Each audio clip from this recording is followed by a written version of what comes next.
Before I take your questions, I would like to point out to all of you once again have access to the most transparent and accessible president in American history. There has never been a president who communicates with the American people and the American press corps as openly and authentically as the 45th and now 47th President of the United States.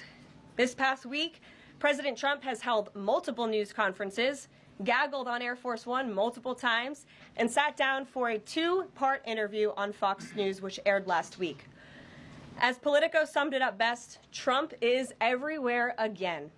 And that's because President Trump has a great story to tell about the legendary American revival that is well underway.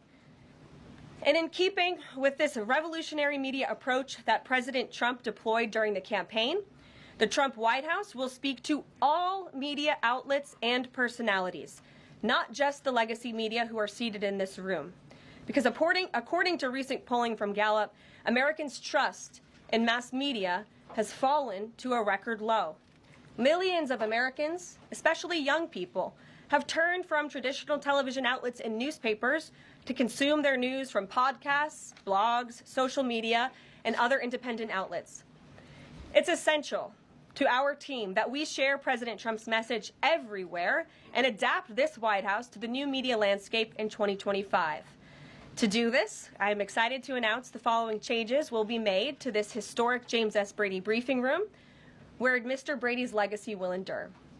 This White House believes strongly in the First Amendment, so it's why our team will work diligently to restore the press passes of the 440 journalists whose passes were wrongly revoked by the previous administration. We're also opening up this briefing room to new media voices who produce news-related content and whose outlet is not already represented by one of the seats in this room. We welcome independent journalists, podcasters, social media influencers, and content creators to apply for credentials to cover this White House. And you can apply now on our new website, whitehouse.gov/newmedia. Starting today, this seat in the front of the room, which is usually occupied by the press secretary's staff, will be called the new media seat.